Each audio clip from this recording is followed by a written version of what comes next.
なんで海苔捨ててあるの？賞味期限切れだからね。もったいない。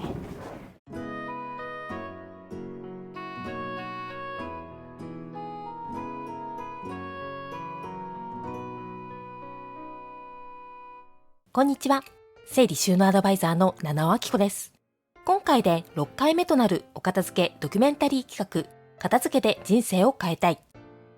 一軒のお宅に複数回お伺いしながら、物とじっくり向き合って一緒にお家を見直していきます。現在は 3LDK マンションに6歳の息子さん、4歳の娘さんと4人家族でお住まいのお宅をお片付け中です。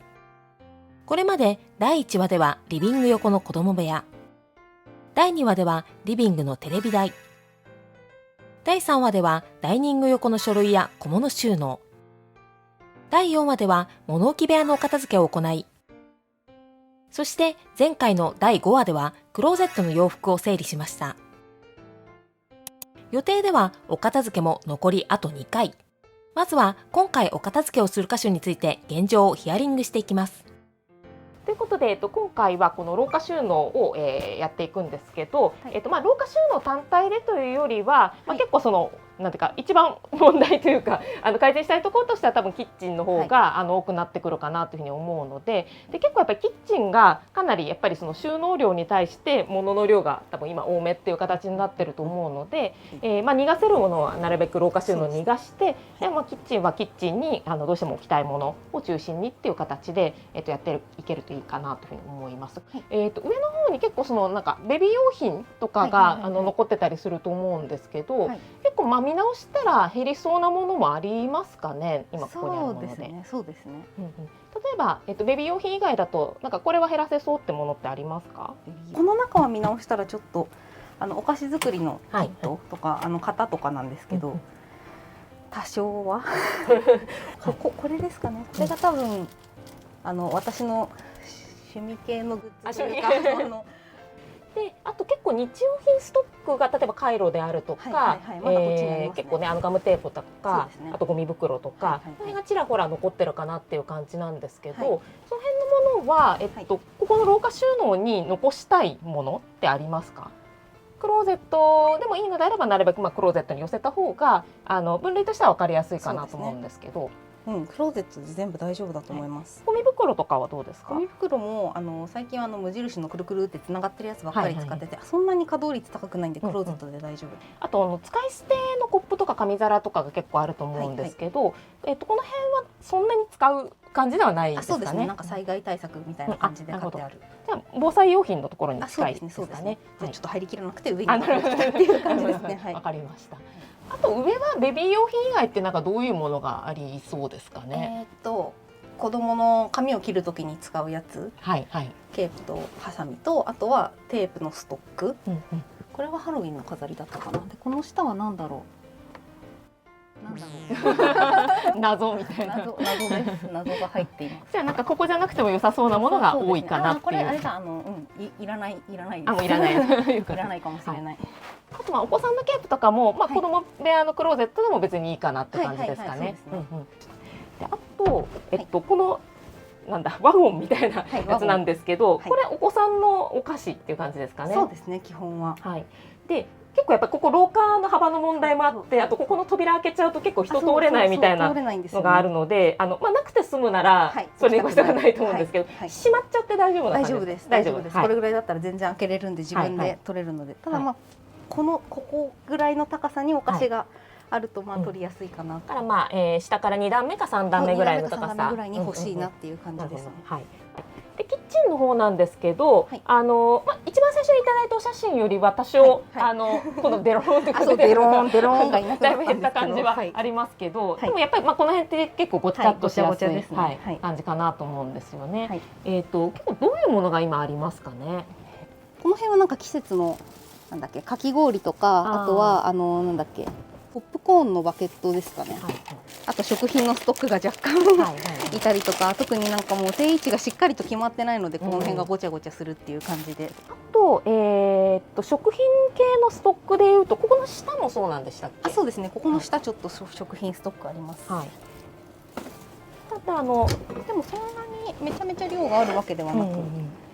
どっちがいいのかなと思っていて、調理の時に、もちろんその廊下まで行くよりはこっちの方が距離的には近いっていうのはあるんですけど、ただ結構前に何かがあったりすることが多いので、結構しゃがんだりもしなきゃいけないんで、意外と近いけどすごい出しやすいかっていうと廊下収納とさほど変わらないような感じもするんで、であればなるべくその食品ストックは廊下にっていうふうにした方が管理はしやすいかなっていう気はするんで、あとなんか調味料のストックとかもちょっとこの辺にあるんですよ。この辺未開封が結構ありますよね。だから結構ここ便利なはずなんですけど、未開封があるのってややもったいないっちゃもったいないっていう考え方もありますよね。で、結構表に出てる調味料がたくさんあると思うんですけど、なるほど、確かにこれって別に表に絶対出しておきたいというよりは置き場がないから表に出ちゃってるの方が。でもここを定位置にはしてるんですけど、でも確かにストックをどっか別のところにやって、ここに空いたのがあった方が使いやすいだろうなって今思いました。結構やっぱり油跳ねとかもね起こりやすいんで、しまえるなら多分しまえた方がいいですよね。そうなんですよ。魚焼く時とかにここのプラスチック系全部曲がっちゃったりとかするので、そうですよね。確かにそうですね。中に開封済みのものを中にしまうっていう頭がまずなかったので、じゃあ大きな方向性としては、食品ストックとあとそのキッチン消耗品ストックをなるべく廊下収納にできるだけ持っていって、でその背面とかここの、引き出しのところとかをなるべく開けて、今表に出ちゃってるものとかをこっちに持っていくっていうふうに、できるといいかなと思いますので、じゃあそういう方向性で、よろしくお願いします。よろしくお願いします。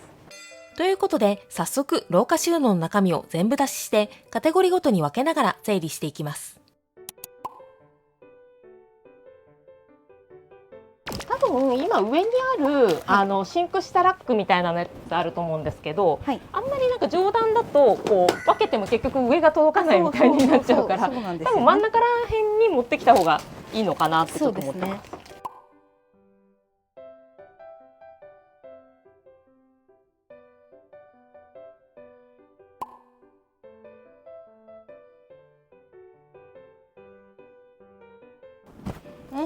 なんで海苔捨ててあるの？賞味期限切れだから。本当だ、期限切れてる。もったいない。あとはあれか、キッチンのところの調味料がまだ出てきてないですかね。そうですね。それちょっと持ってきたんですね。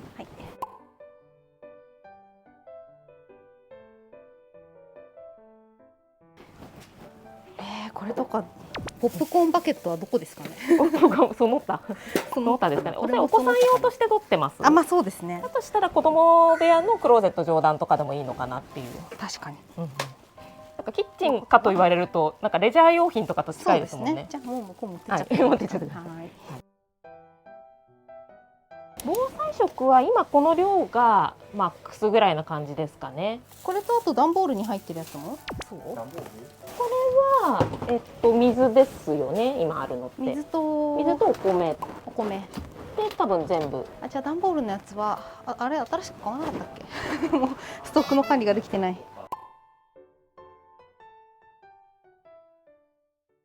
そしたら食品をグループ分けしていっていただきたいので。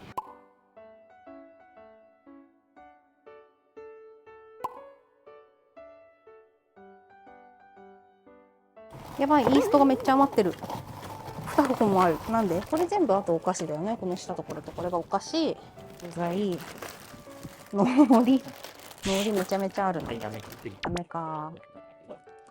やつか。さようなら。賞味期限切れありそうでした。若干。このそばとかもやばいかな。今月まだいける。結構食品とかは期限切れ間近ボックスとかを作っておくっていうのも割と。汚いうちにもう作ってんですよ。そうだからね。だから3ヶ月以内とかですね。間近の定義の問題で。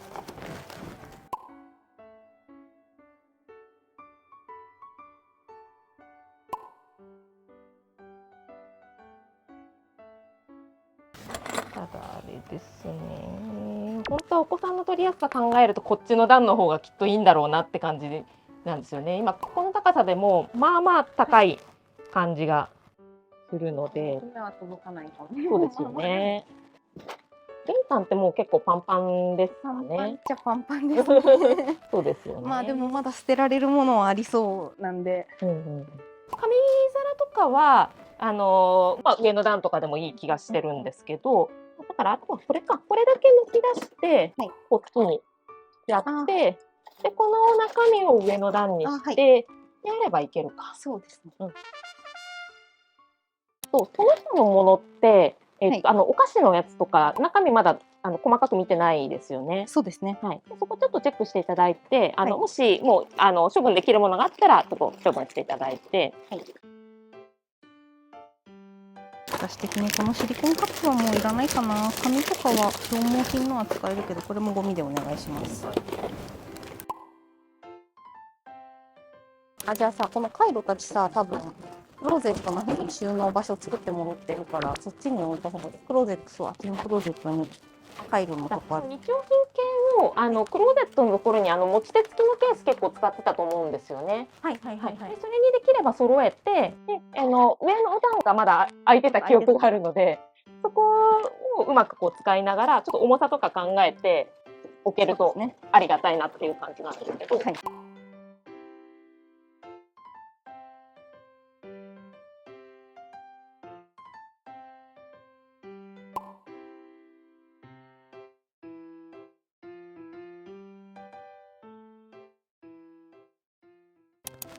一応この中身のもの、私のものって言ったんですけど、全部食器系の私のもので。なるほど。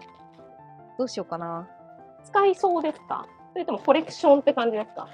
今のが割れたりしたら使おうかなみたいな感じで取ってやったけど、まあ使ってもいいしコレクションにしておいてもいいし、ちょっと下ろしたいなっていうのもありますね。子供用に買ったから、食器棚の下段の扉収納のところとか、その辺がまるっと開いてるはずなんで、こっちでもいいかなっていう感じですよね。じゃあちょっとこっち側のその他も結構残ってきてるんで、ちょっとそこと白黒つけながら見ていきたいんですが、でこれって普段使うことあるんでしたっけ？割と使います。あとしたらキッチンツールとしてシンク下のところでもいいかなっていう気がするんで、ざるとかボウルとかを入れるのと同じように、そこにじゃあ入れます。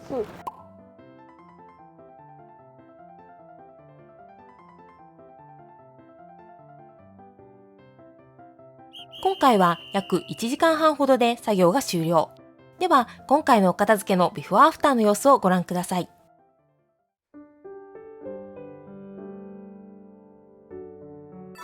まずは廊下収納全体のビフォーアフターです。役割が不明確だった箇所が多かった収納がだいぶわかりやすく改善。取り出しやすい場所ながら使用頻度の低いものが詰め込まれていた真ん中の段は、上段にあった仕切りラックを活用して食品ストックが管理しやすい収納に変更。在庫もパッと見てわかりやすく、賞味期限切れもしにくい収納になりました。食品ストックがもともと収納されていた食器棚の下段には、使用頻度の低い箱入りの食器類を移動しました。また、キッチンの引き出しも調味料のストックが廊下収納に移動できたため、もともとコンロ前にあった開封済みの調味料を収納。ごちゃっとしがちだったコンロ前のスペースも、表に出しておくものが減ってだいぶスッキリしました。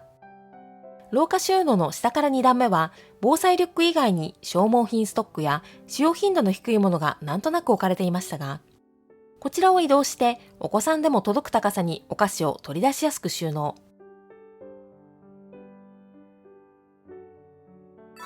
お菓子が廊下収納に収まったことで、廊下で場所を取っていたお菓子を収納していたワゴンも無事に撤去することができ、廊下がだいぶスッキリしました。文具や食品、日用品が混在していた上から2段目は、左半分のスペースにキッチン周りの消耗品ストックを収納。その右側の茶色いボックスには、量が多めだった韓国海苔のストックをまとめました。ちなみに廊下収納にあったストックのうち、キッチン消耗品以外のストックはウォークインクローゼットのストックコーナーに移動しました。そしてうまく活用しきれていなかった上段は、シンク下ラックを移動して、右側のボックスに製菓道具、真ん中のボックスに紙皿などの使い捨ての食器、そしてキッチンにあったかき氷機を移動しました。その他、かさばるキッチンツールはシンク下収納に配置。その結果、ごちゃっとしがちだったキッチン背面のスチールラックもだいぶスペースを空けることができました。改めまして6回目お疲れ様でした。ありがとうございました。今回多分作業時間自体は今まででも一番短かったとは思うんですけど、今までの中で一番悩みタイムがほぼなかった。そうですね、そうですね。今まで適当に使ってたんだなと思って、いらないものっていうか、ここになくていいもの、ここが適切な場所じゃないっていうものがいっぱいあって使いづらかったんだなっていうのをこう整理していただいて、やっぱり思いました。ちゃんと場所決めて、容量、最高容量をちゃんと決めて、頑張って管理できたらいいなと。で、あと次回一応最終回予定の、キッチンですよね。キッチンはご自身の中で特に気になってるの、一番改善したいのってどの辺ですかね。コンロの下の鍋のところがごちゃごちゃして使いづらいのとか、あとやっぱ使ってない食器が結構値出したと思ってたんですけど、まだ食器棚の中にあって、で使ってない食器をコンロの一番下に結構移したんですけど、それも一回見直して処分できるものは処分して、もうちょっと食器棚の中を1群だけに上の段は1群だけにしたいなっていう。じゃあそのあたりちょっと次回やりながら、ご相談できればと思いますので、じゃあ最終回に向けて、頑張っていきましょう。じゃあ今回もありがとうございました。いかがでしたか？次回はいよいよシーズン1の最終回となるキッチンのお片付けです。そちらもぜひお楽しみに。最後にこの動画を気に入ってくださった方はチャンネル登録とグッドボタンをぜひお願いします。それではまた次の動画でお会いしましょう。